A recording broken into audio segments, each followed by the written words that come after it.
Hello everyone and welcome to Cinderfall Gaming. This is Dadhammer, and so today early hours of the morning for me in Australia, we got the lore reveal for the Seraphon. A little bit behind on putting this one up, I'm sorry, sort of comes out at a weird time and I had an early shift at work today, but we'll get into chatting about it nonetheless. So the two things we're going to touch on is the article from yesterday as well. Seraphon are going up on pre-order. We talked a little bit about this on the narrative show yesterday, but really looking forward to what is going to happen with the Seraphon. And I guess we'll start with what's coming out. As predicted, there are no new unit models. There is a terrain piece that's new coming out. There's also obviously the battle tome and the cards. And one keen-eyed fellow managed to pick up that the cards no longer have the daemon keyword on the war scroll. So that's a thing. They're no longer going to have daemon keyword. There was some look like old ones or something on the war scroll card, but we'll see what that is. But yeah, they're coming up for pre-order. And just a side note, I have to mention, we've got a Daughters of Cain and a Gloomspite Gits Star Collecting box coming out as well, and a cool new 40k model for store openings coming out. We'll see more Star Collecting stuff on this channel. I've got some cool ideas of what I want to do with a Star Collecting series, sort of focusing on showing off the Star Collecting box and how to build an army from that. Anyway, we're here to talk about Seraphon lore today, and so Seraphon lore has always been one of those touchy sort of subjects. It wasn't quite known what it was. People weren't exactly happy with what it was or what they thought it was, because there wasn't really a lot of information to what the Seraphon actually were or are, and any of that. And so we heard the word coalesced get mentioned in the original article released all the way back from the reveal. And so we've got a little bit of lore here, and so it's telling us it's in the world that was when Seraphon, or Lysimen as they were then called, the temple cities flew off from last year and became spaceships and all that stuff. They wandered aimlessly across the void of nothingness, and they were starting to die. And it wasn't till the great Drake Dracothian, that's the same Drake that Sigmar latched onto, found them and breathed new life upon them, that they survived.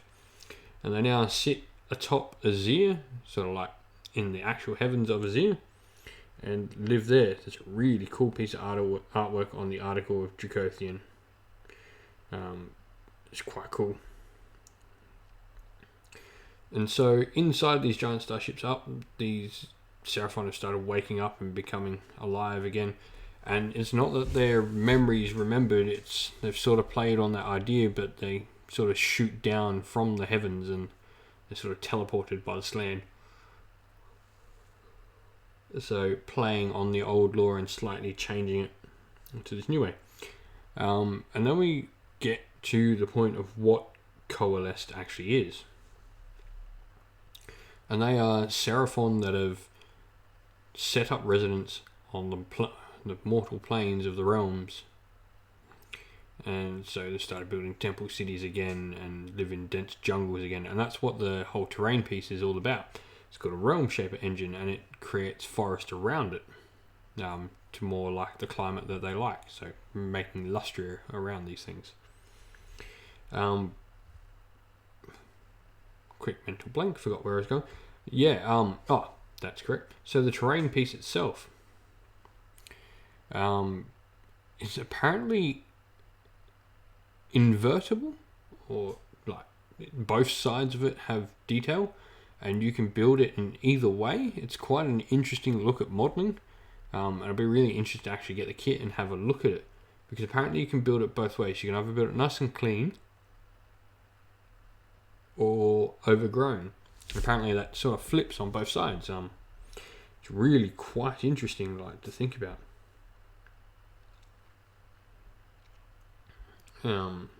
How this terrain piece will actually work. I'm quite intrigued by it. And so that's really the lore little tidbit that we get, and it sort of just starts to show like, okay, we're going to be going a bit more in depth into who the Seraphon and the Slan are and what they do and how they work within the mortal realms, and this is really cool.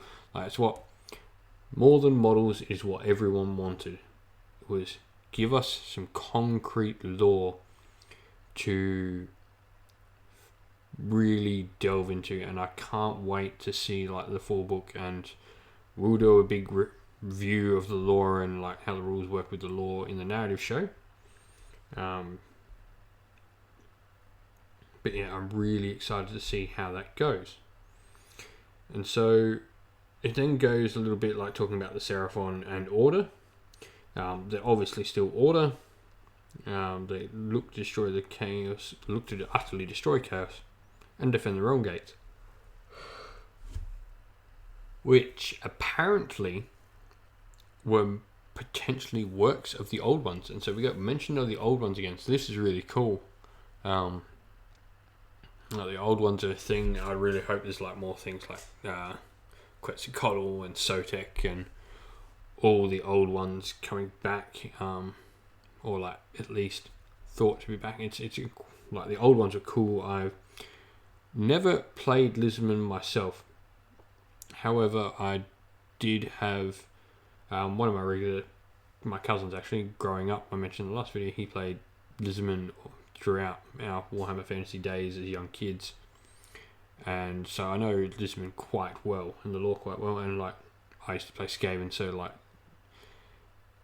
the favourite lore for someone to get besides their own armies is their arch nemesis.